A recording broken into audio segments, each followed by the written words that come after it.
Sejam bem-vindos de volta ao YouTube na área. Hoje temos uma edição especial para a gente conversar um pouquinho sobre o que foi o CrossFit Games 2016. Estão comigo aqui da equipe do YouTube, Rafaela. Dá um tchauzinho para a câmera, Rafa. Só que eu não gosto de câmera, né? Lucas. Galera, a ideia toda da gente falar um pouco sobre o que foi o CrossFit Games é que tem muita gente que nem entende como é que funciona essa dinâmica do CrossFit competitivo, tá? Muitas pessoas que estão chegando hoje nos boxes, começando a treinar, entender como é a dinâmica, às vezes nem sabem que tem competição, tá? E aí a gente vai começar a falar um pouquinho, Lucas que tem um pouquinho mais dessa referência de estatísticas. A gente tem a competição por equipes, tem a competição individual masculino, individual feminino, teams e master. 14, 15 anos, 16, 17 anos e o master a partir de 40 até a categoria 60 mais. A cada 5 anos uma categoria. Cada 4 anos, cada 5 anos a categoria e depois 60 mais. Massa. Você chegou a acompanhar um pouco dessa parte do Teams e Masters? Eu dei uma olhadinha no Teams, principalmente nas provas que tinha brasileira, Luísa Marques, terminou em 8º. Alguém da galera. De quantos na categoria dela? De 10. De 10. Porque a classificação pro Games do Teams é pelo Open. São os 10 melhores times do Open vão para o Games. Tá, e aí só pra resumir. É aquela coisa. A pessoa fala assim, pô, só 8º. Na verdade ela não foi 8º, ela foi 8º de 10. Ela foi 8º de todos os times que se inscreveram. Sim. E é isso que eu queria levantar. A gente fez os vídeos especiais do Open. E aí é óbvio, a gente teve um acompanhamento de semana a semana, depois a gente fez um apanhado geral. O Open, na verdade, é o primeiro momento de seletivo para o Games. Depois a gente vai ter os regionais, que aí só são para as equipes E individuais. Já o Teams e o Masters Teams e Master direto. é Open direto. Dos Masters, você chegou a ver alguma coisa? Dos Masters eu vi muito pouco. Vi a categoria que tinha as brasileiras também, que Estoril terminou em 10º, o Daniel Watanabe em 20º, e vi umas coisas soltas de outras categorias. Massa. Rafa, você viu alguma coisa sobre as equipes ou só foi atenção mais nos individuais? Eu assisti tudo dos individuais, mas de equipe eu peguei só o último dia. Porque aí sim era o resultado, eu queria ver. Na verdade eu queria ver Froning, que eu não sei nem se chega a ser como classificar como equipe, assim, eu queria ver. Então eu acho que era. Eu fui assistir o Mayhem, quer dizer, a participação do Mayhem, mais pra ver como é que ia ser a performance dele, porque eu queria comparar com a performance do Matt Fraser esse ano. Para quem não sabe, o Rich Froning, acredito que vocês saibam, é o maior campeão das histórias do Games. O Games existe desde 2007 e, obviamente, desde que a Reebok começou a ser a patrocinadora Master, está crescendo cada vez mais em termos de marketing e tudo. E o Froning, ele ganhou, ele foi em segundo lugar, eu acho, em 2010, e depois ele foi primeiro lugar em todas as edições subsequentes, até o ano passado, o ano retrasado, na verdade, quando ele se aposentou. E aí é onde a gente começa a falar um pouquinho de como é que está a disputa de pódio nesses últimos anos. A gente teve o Matthew Fraser, que esse ano foi o campeão, que no primeiro ano dele como novato foi segundo lugar, só perdeu obviamente pro Froning. Ano passado ele acabou pegando segundo lugar também, mais por conta do último dia, e esse ano ele se sagrou campeão. Quer falar um pouquinho? Então, foi bem irônico isso, assim. Matt Fraser veio de 2 anos seguidos em segundo lugar, e a grande promessa dele no ano passado foi que ele não seria novamente segundo lugar, era tudo que ele não queria. E esse ano, apesar de a gente ter visto uma campanha incrível dele durante o evento todo, ele teve vários segundos lugares. Durante o evento. Exato, ele só ganhou uma prova durante o evento. Durante assim, aí ele destruiu, realmente, porque ele se manteve no topo. Mas não é que tinha sido uma campanha perfeita, ele realmente não ganhou tudo. Mas terminou levando o título e levou, eu acho que como a gente só viu Rich Froning fazer nos primeiros anos, né? Talvez nos 2 primeiros anos. A diferença de pontos dele para o segundo lugar foi muito grande. Tava ganho, né? Tanto é que ele ganhou a competição antes das 2 últimas provas, basicamente. Na última ele só precisava ir razoavelmente bem, não ficar... Ele não ficar em último, né, na verdade. Exato. Quer dizer, na última ele já era campeão. Não, então, na penúltima. Na penúltima era uma coisa absurda que precisava acontecer. Era tipo ele ser o último, ficar na zona que não pontua e Ben Smith a ganhar. A gente conta com essa possibilidade porque ele podia lesionar, por exemplo. Ou seja, se ele lesionasse ali, ele teria perdido o game desse ano. Mas Era na uma última prova ele já era de pequeno. matematicamente campeão. E depois de sentado durante a prova, não fez nada, ele já seria campeão. E que é muito bacana, ele vai, faz a prova, desempenha bem, ficou ali entre os 5, 6 melhores. É bem legal. Eu só discordo um pouco do Rafa, não vou discordar completamente, porque no fim das contas a gente vai acabar concordando que foi uma performance dominante. Porque eu acho que ele destruiu sim games, ele dominou do começo ao fim. Ele começou ganhando a primeira prova, que era uma prova que todo mundo diria que não é o foco dele. E na prova seguinte ele já foi para o 23º e era a escada do deadlift. E quando tem peso, as pessoas esperam do Fraser performance mais dominante. Só que depois ele passou a destruir todas as baterias que ele disputou. Mas ele tem um desempenho muito bom na parte de weightlifting. Ali era força bruta, então você vê, por exemplo, o Sam Dancer e a Brooke Wells, que foram os destaques. Sim, mas aí tá, é o que ele mesmo diz, ele falou no documentário do ano passado, que quando tem peso espera-se muito dele. E ele começar ganhando uma prova de resistência já mostrou que ele veio diferente.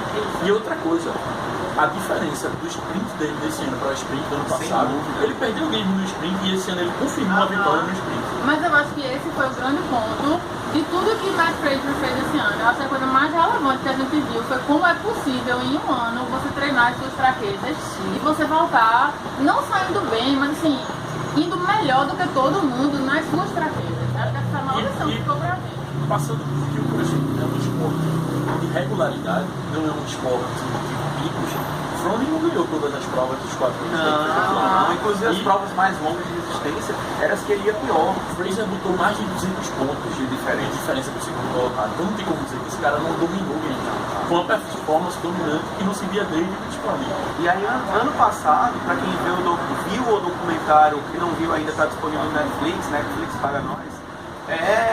Você vê como aconteceu numa prova dele perder a dominância que ele estava vindo, porque ele simplesmente não tinha uma experiência de movimento. Foi no PIB do ano passado.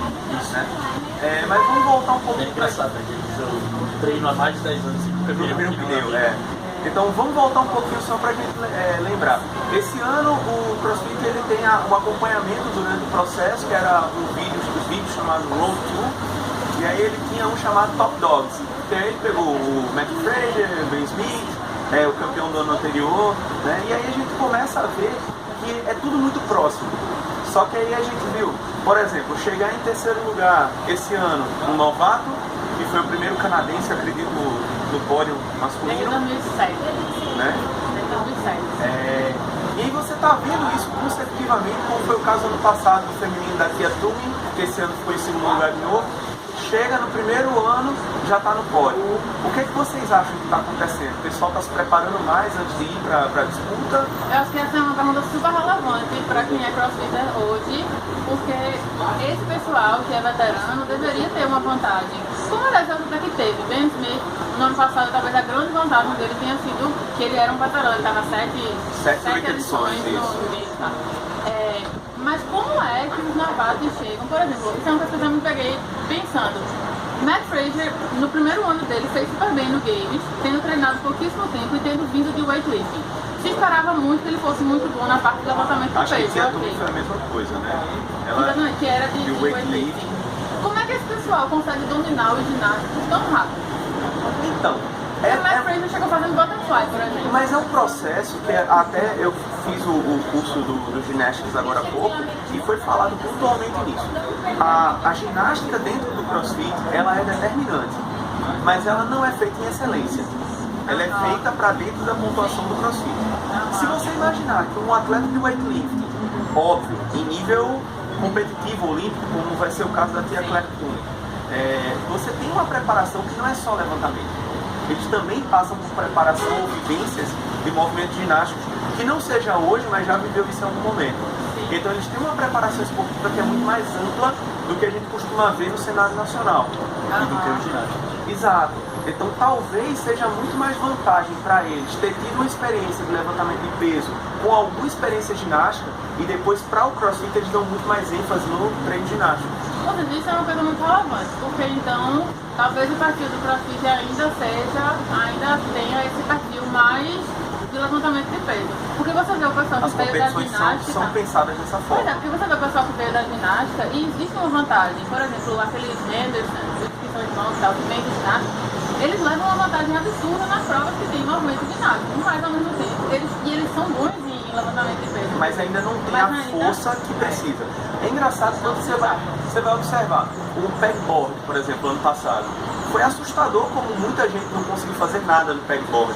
Aí esse ano eles colocam de volta e ainda muita gente sofre. Esse ano foi o ano dos repeats, né? Porque... Ao sábado. Vamos fazer rapidinho um recapitula de como é que foi. O primeiro dia a gente praticamente não acompanhou as provas, né? Que foi lá no rancho, Foi, por causa da transmissão no só pelo Facebook, Facebook. ficou bem ruim, na verdade. E aí depois o resumão ficou legal, foi no dia seguinte.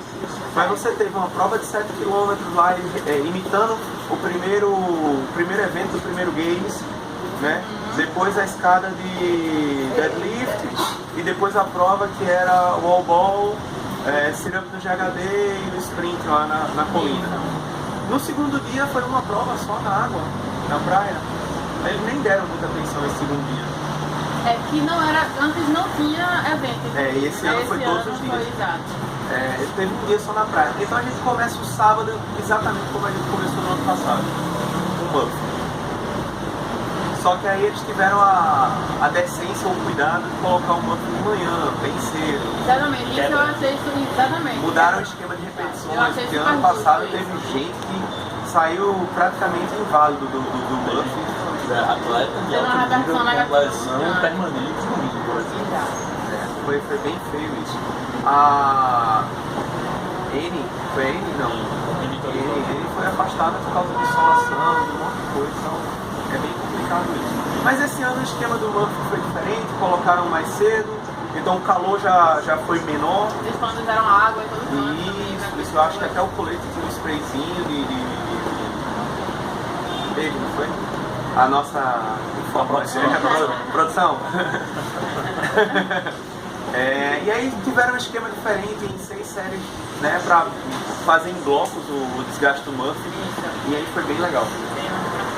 Só voltando um pouco ao ponto de inovação, tem algo que é preponderante, que é a difusão do esporte. Sim. Quanto mais gente praticando, mais gente com chances de chegar a essa você. Acho que o próprio impacto do Brasil já é uma prova disso. O CrossFit existe no Brasil há bem mais tempo, eu não lembro agora exatamente quando foi o Primeiro box 2009. E aí a gente conseguiu, no ano passado, o primeiro brasileiro do Games, foi a Daniela Watanabe, esse ano a gente já teve 2 na categoria dela ainda, e teve a Luísa na categoria... Na verdade era para ter tido 4, o Thiago não pôde ir, né? Então eu acho que assim, a prova de ano que vem, por exemplo, eu não duvido que um brasileiro chegue ao Games ou a ficar no top 5 do regional. Eu já acho mais fácil, de repente, a gente ter equipes brasileiras Também, do que de repente individual. Individual ainda o nível E aí, com a difusão do esporte, você acaba fazendo isso que vocês estavam comentando, trazer o atleta da ginástica, trazer o atleta do levantamento olímpico, porque são esportes, assim, o levantamento mesmo, mas a ginástica, a curva do atleta é muito curta, ele se aposenta muito cedo, então ele pode continuar treinando. E isso da transição, tinha uma atleta da Nova Zelândia, ela é Diabum, que ela veio da ginástica e ela não se adaptou bem. Assim como a tia Clé, ela é atleta olímpica, ela disputou Londres, mas ela ficou no final, e ela teve uma lesão também, ela saiu do primeiro game pela lesão, mas até então ela estava na terceira bateria, na quarta bateria, não estava fazendo nada demais e veio da ginástica. Esperava-se muito dela no Richard Push-Up da Argola. Bom, e aí vamos falar também como é que foi a disputa do feminino, porque dentro do masculino a gente meio que tinha 3, 4, 5 nomes no máximo ali que estavam disputando o pódio. Até porque a gente viu que no último dia de competição, basicamente, era Matthew Fraser já back-to-back ali como campeão, ou indicando a ser campeão, mas do segundo ao 8º lugar, tudo podia acontecer. A gente tinha uma variação muito grande, Fikowski estava bem, o Cole Sager também, e aí ficou uma briga relativamente boa ali pelo segundo e terceiro lugar. Mas ali entre os 5 primeiros a gente meio que já sabia o que ia acontecer. Do sexto ao segundo lugar foram 5 pontos. Feminino já era uma coisa mais apertada. Feminino acho que a gente estava realmente sem noção. Até o último momento, inclusive, até depois da última prova, a gente ainda não sabia, foi matemática, né? A gente ficou esperando para saber quem ia ser campeã. Mas que na verdade não foi muito diferente do que aconteceu no ano passado, né? Porque no ano passado a prova terminou.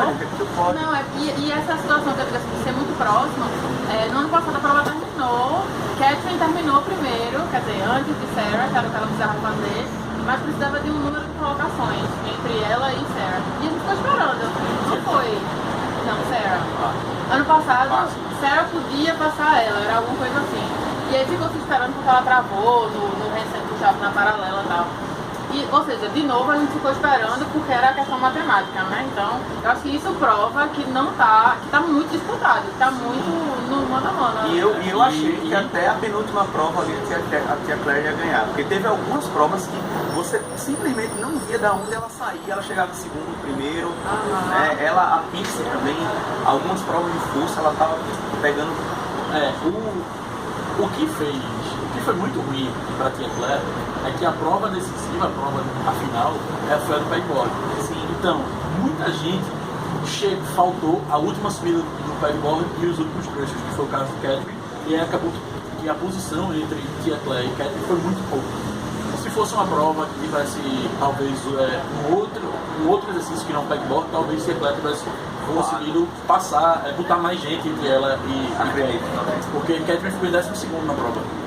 Mesmo quem assistiu a prova teve a sensação que ela ficou em último, mas ela ficou em 12º e tia Claire ficou em 8º. Então não tem se ela tivesse alguma outra coisa para aumentar a vantagem. Mas eu achei merecido. Eu achei o título dela merecido.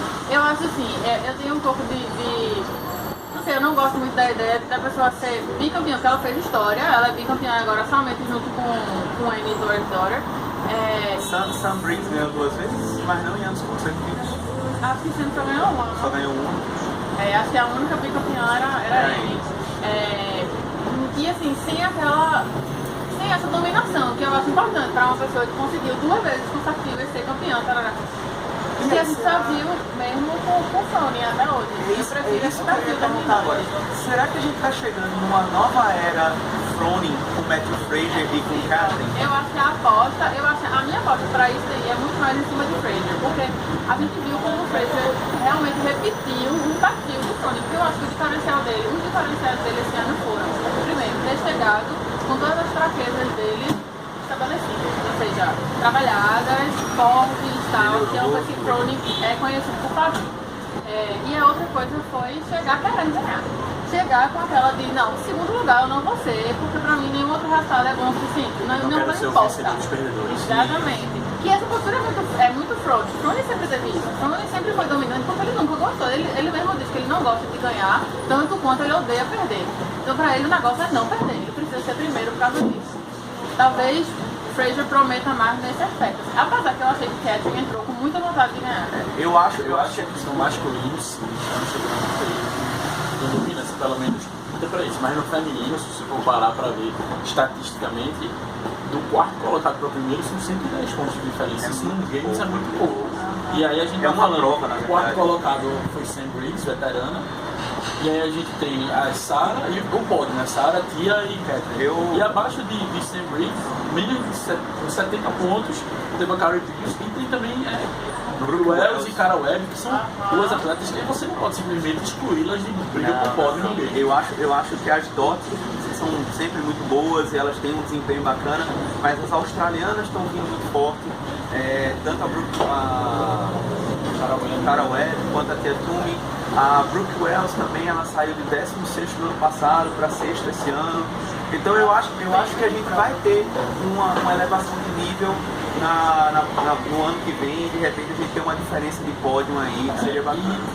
Não sei vocês, mas eu fiquei impressionado de uma maneira ruim com o Camilo, que aí muito 21ª de campeã de 2014 e está descendo. Eu queria realmente entender o que foi que aconteceu com o Camilo, exatamente, porque ela foi campeã e ela não foi essa campeã de sorte não, ela foi uma campeã junta e de repente foi só aquilo. O ano seguinte foi trágico, esse ano foi pior ainda. Eu não sei o que é de errado na preparação dela. O que foi que houve aí que deu errado em algum momento, na verdade? Bom, a partir de agora é o que eles chamam de off-season, teoricamente. O pessoal vai começar a se preparar para a demanda do ano que vem, para o Open e daí por diante. com exceção de alguns atletas que vocês vão poder ver agora nas Olimpíadas, como é o caso da Tia Claire. Alguém sabe se o Fraser vai estar esse ano nas Olimpíadas? Acho que não, né? Bom, Tia Claire vai estar e tem chances de pódio. Sim, eu dei uma olhada no site da Federação de LPO. O conjunto dela está em 194 quilos. Legal. Na categoria dela, pegando por base o evento teste das Olimpíadas, a primeira colocada fez 204 quilos no conjunto. E a segunda colocada fez 198. E a terceira foi abaixo de 190. Então ela tem chance real de medalha. E aí eu tava falando que aí ia ser absurdamente e atleticamente falando, a pessoa segundo colocado no CrossFit Games, que são tantas valências diferentes. E o medalhista e ainda ser medalhista ia ser bastante. Bom, só pra gente não se alongar mais, o que a gente quer que vocês lembrem, que a partir desse mês de agosto a gente vai ter novas informações e novos formatos para o YouTube. A gente vai estar completando um ano, a gente ainda vai ter um especial de um ano da gente conversando um pouquinho sobre o que foi esse primeiro ano de canal. Eu espero que vocês tenham ficado até agora ouvindo a gente. Agradeço ao Lucas e a Rafa por tudo. Eles fazem parte da equipe do YouTube dos bastidores o tempo inteiro. E aí não é sempre que eles estão na frente das câmeras, nas câmeras. Mas são pessoas que estão o tempo inteiro trabalhando com a gente. Espero que vocês tenham gostado. Alguma consideração final? A Nike ganhou. É verdade, era isso. Time Metcon. Levou esse ano. Ben Berger no time Metcon, né? Gente, muitíssimo obrigado. Espero que vocês tenham gostado. Não esqueçam de curtir, comentar, compartilhem nas redes sociais. Até a próxima. Valeu.